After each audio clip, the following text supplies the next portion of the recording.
Greetings YouTube, Alliance Unleashed back at you from right here at the Green Thumb Gardening Channel, right here in Grow Zone 8B in Tifton, Georgia.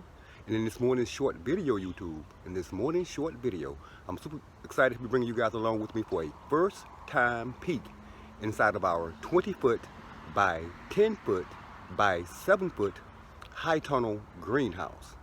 This video has indeed been a long time in the making YouTube, and we are currently only about 50% of the way done stocking our greenhouse with what we intend to grow during the fall and winter months here at the Green Thumb Gardening Channel. But I'm going to flip this camera around for you guys right quick, show you what our greenhouse looks like from the outside, then take you guys inside for a quick peek and a quick walkthrough of exactly what it is that we are currently growing in our greenhouse. Hang tight, YouTube. Alright, YouTube, here we are on our way back to our backyard garden extended grow area. And here's a quick look at our 20-foot by 10-foot by 7-foot high tunnel greenhouse by Quick Tent. If you guys been following the video series on this high tunnel greenhouse, you know that we actually started this project during our September 2020 sweet potato harvest back here in our backyard garden extended grow area. And that planter that we had our sweet potatoes in was pretty much right near where the corner of that greenhouse is right there. We had to go ahead and harvest those sweet potatoes to allow us to level our ground out here, put down our landscaping fabric, and then continue the process of erecting our high tunnel greenhouse, YouTube.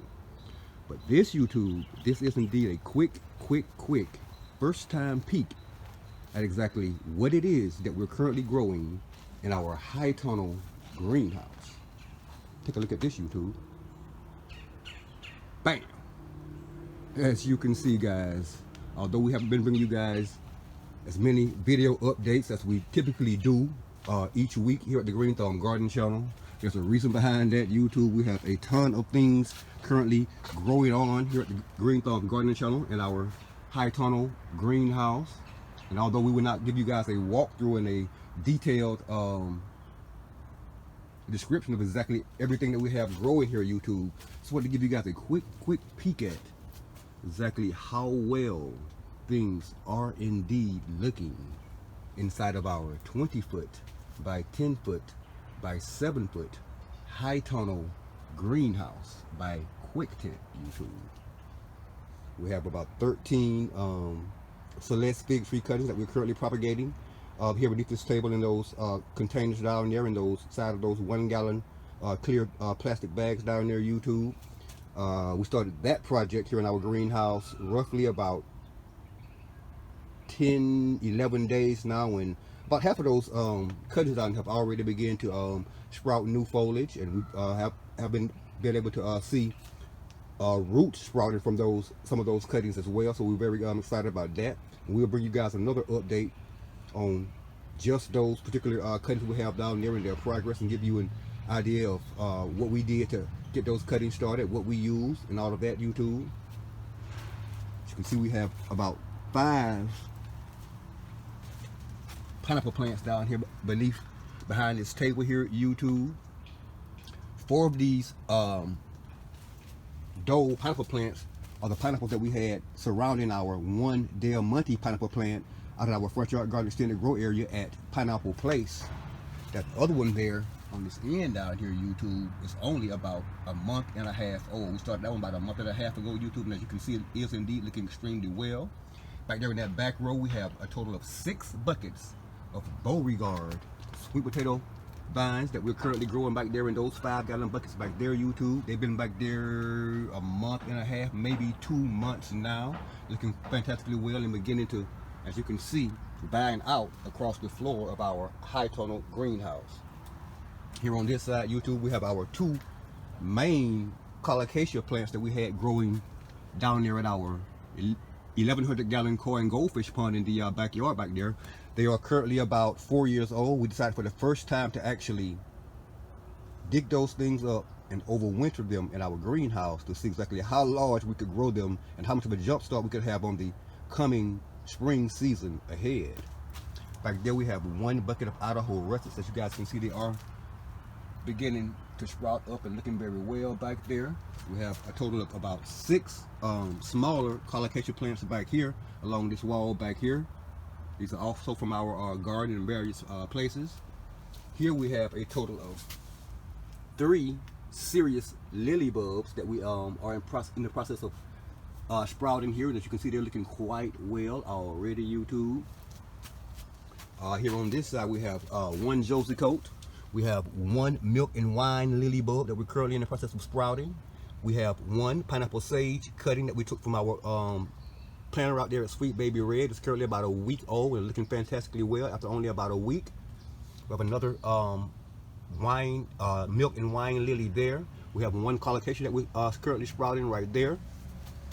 In these buckets down here, YouTube, we have a total of 4 Celeste fig tree cuttings that we actually took from our own Celeste fig tree, Mrs. Lori, out there in our front yard out there.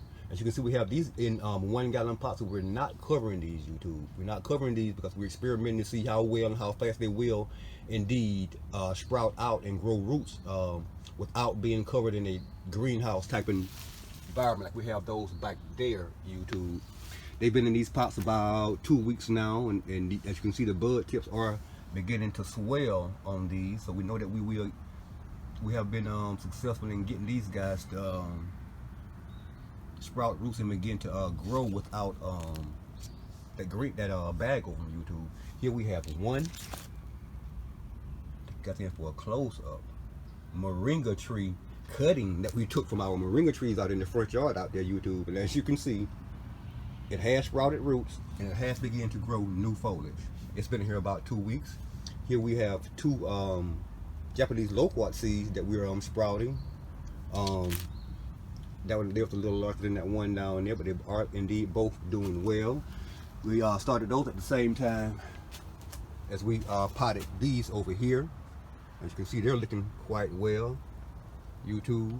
We've got mulberry cuttings back there that we've been able to successfully propagate. We have a total of about 6 or 7 of those.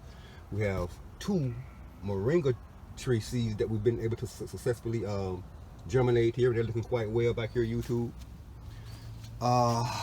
One last thing we'll give you guys a quick look at is we're experimenting growing some bush beans here in our greenhouse. As you guys who've ever grown bush beans, you know these things grow so fast and they're so easy to grow, and it's just easy to grow them inside, outside. You can grow these things anywhere, pretty much any time of the year, under the right circumstances and the right temperatures.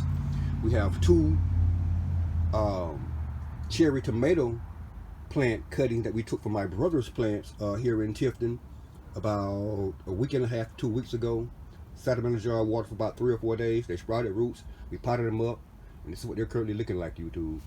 Here in these 5 pots on this side over here, YouTube, we have a total of 5 Keat mango tree seeds that we planted here about 10 to 12 days ago.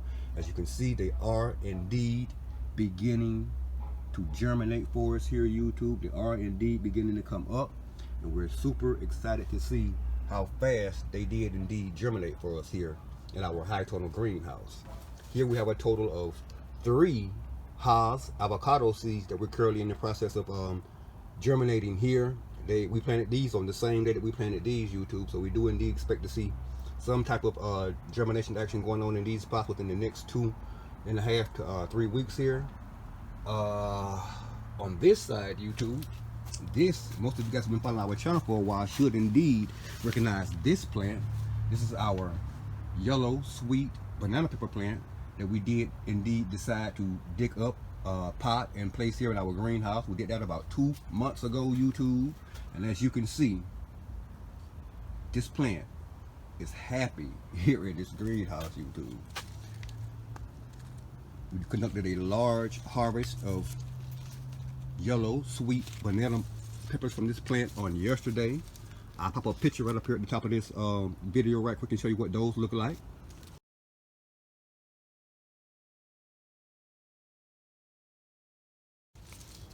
But as you can see, no shortage of blossoms and no shortage of peppers in various states of development, YouTube. And our yellow sweet banana pepper plant that we did indeed pot in a 4-gallon bucket is indeed doing quite well here in our high tunnel greenhouse. Here on this side in these 6 pots, YouTube, we have a total of 6 butterfly ginger rhizomes that we acquired from a friend of mine here locally in Tifton. Thank you so much, Miss Jan. As you can see, they all looking quite well. We have a ton of these rhizomes, YouTube. They are indeed available in our Etsy store. So if you guys are interested in growing some butterfly ginger in your gardens and your yard, check out our listing in our Etsy store, and I'll put a listing at the bottom of this video that'll link you guys over to this particular listing for these plants in our Etsy store. Here beneath here, YouTube, we have 3 more pineapple sage cuttings that we took from our pineapple sage plant out at Sweet Baby Red. They are currently about 3 days in being in these pots, and as you can see, they are indeed looking quite well after being in these pots for 3 days. And these were cuttings, YouTube, that had minimal roots on them when we took them from the plant, and they are indeed looking quite well. One thing about pineapple sage, is easy to propagate. You can take a cutting that has no roots on it, stick it in soil like this, YouTube, and just put it in a cool place, completely out of direct sunlight. Mist the leaves twice a day, keep the soil moist, and it will indeed sprout roots. I should be able to give you an example. One of these pots where the roots are already showing. Yes, here, you look real close. 3 days in, there's a root right there. The little tiny guys there are roots, YouTube. It's 3 days in. Here on this side, YouTube, this is actually the garden bed that we had out at Little Creek Homestead in our front yard garden extended grow area. We moved that into our greenhouse. And we planted a total of 30, YouTube, a total of 30 bronze muscadine seeds in this bed every bit of 2 months ago. A lot of people say that grape seeds have to go through this period where they have a certain amount of cold or whatever before they'll actually germinate, some stratification type period, something like that. That's obviously not true. It's been nowhere near cold or freezing or low temperatures here at the Green Thumb Gardening Channel. It just really takes time in the right circumstances to get these seeds to sprout. And although we only have 2 that have germinated so far, YouTube, again, there's approximately 30 of those seeds in this bed, and we do indeed expect to see a lot more of those seeds germinating here over the next 2 to 3 weeks, YouTube. On this side over here, we have some ornamental sweet potato vines growing here. We got a 6-pack there that we planted. We acquired those from one of our neighbors and planted those here in that little crate. We have a 5-pack here in this 1-gallon bucket, another 5-pack there. Beneath this table, we have some raspberry cuttings, YouTube, and as you can see, they are indeed looking well. We're keeping those guys out of direct sunlight for about a week before we start hardening them off to the sun. They are indeed looking quite well. Back behind those, we have 2 strawberry plants that we transplanted into these pots from our strawberry plants out at Farmer G's planter in our front yard garden extended grow area. Here we have our recently up-potted 110-day-old Keat mango tree that we did indeed name Lionheart 84 after our friend Brett in the UK. Back in that back pot back there, we have a pot of papyrus grass that we acquired from one of our local friends here. Thank you so much, neighbor, for that. Here we have about 7 cuttings of rosemary that we took from our herb garden out at Sweet Baby Red in our front yard garden extended grow area. They are indeed looking quite well, and we do need to get these guys separated and potted into separate containers here shortly. Here we have another gift from one of our neighbors. This particular plant is called Mezu Trailing Red, YouTube. It is indeed looking quite well here in our front yard in our high tonal greenhouse, YouTube. And we're super excited to see how well it's doing. Back there, thank you so much, Leo. We got this pomegranate tree cutting from our friend, the New Jersey indoor gardener, here about a month and a half to 2 months ago. And New Jersey indoor gardener, as you can see, our plant is putting on new growth. It's putting on new growth, so it has indeed settled in well in the spot that we planted it in. We're taking good care of it. We're looking forward to bringing you guys updates on the growth progress and the overall health of this plant in the future. Here on this end, YouTube, we have 1, 2, 3, 4, 5 of our pine cone shampoo ginger rhizome that we saved from our harvest earlier this year out at Ginger Valley. They are indeed beginning to sprout already. As you can see, YouTube, I'm pretty happy about that. Over here we have a couple more of those rhizomes that we are indeed in the process of sprouting out, and they're looking quite well also. A couple of colocasia plants that we planted there. We took those from some random location in our garden and just stuck those in those pot, this pot down here, YouTube. They are indeed looking quite well. I know I said I wasn't going to give you guys an entire walkthrough of this greenhouse, but as you can see, I'm nearly at the end of everything that we have currently growing on here, YouTube. Here across this front, we have 4 of our eggplants that we dug up from Bumblebee Junction in our front yard garden extended grow area. We completely cut those down to the soil level and revegetated those here for a second round of egg plants here during the fall and winter months here in our greenhouse, YouTube. Here we have, well, here and here we have 2 cuttings that we took. If you've been following the video series on this particular plant here, remember we took 2 cuttings from this plant around midsummer and we revegetated that plant. These are those 2 cuttings, YouTube. But they're so easy. If I had any idea that it was just this easy to propagate pepper cuttings, I would have done this long ago, YouTube. I mean, you simply just take a cutting, stick it in a glass of water for about a week, then stick it in soil, water it in well, set your pot in a cool location, away from direct sun for about 2 weeks, and you got yourself a new plant. That simple. This one, YouTube, as you can see, is the second cutting from our yellow sweet bell pepper, and this guy's already putting on blossoms. We couldn't possibly be more excited and pleased by not only being able to successfully propagate this particular cutting, but have it also grow rapidly, and it's already again producing blossoms, YouTube. That back container back there, we have about 6 or 7 mint cuttings, and mint is easy to propagate too. Just same things.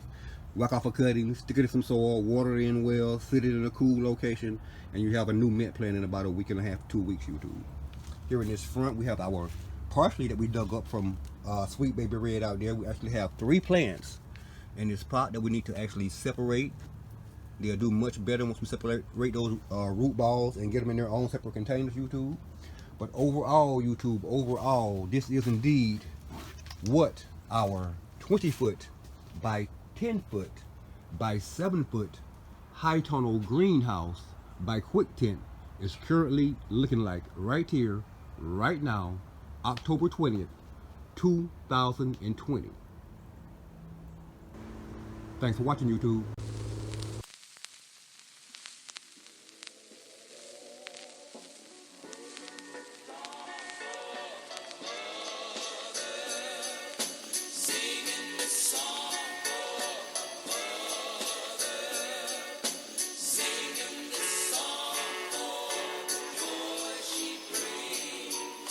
I might not say it often, and if I don't come around, know that I love you, mother, and I won't ever let you down. It wasn't easy, but you taught me how to be a man. You told me take my promises and place them in the Lord's hands. Sometimes I reminisce, amazed at how you made a way to clothe and feed me and my siblings each and every day. In every school event, you make sure that you got involved. Don't know how you did it all and worked a full-time job. You taught me how to pray and read me my first Bible verse.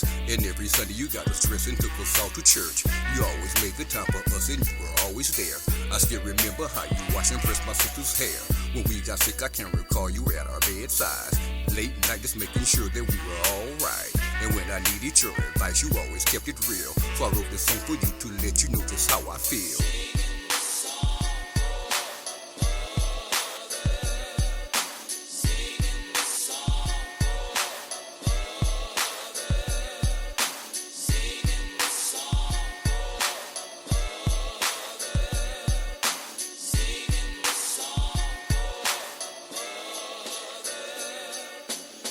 You brought me in this world and raised me with your own hands. Saying nothing on this earth could change the Lord's plans. I still remember, I see clear like it was yesterday. Growing up in Atticus, Georgia, where we used to stay. Since it was right across the street, there was no missing school. And plus we knew that we would get it if we broke the rules. There was no skipping class, cause we didn't have nowhere to go. Back then a neighbor could spank your butt and let your parents know. I wrote this song to thank you for your every sacrifice, and for blessing us all with your compassion and a good life. I still include you in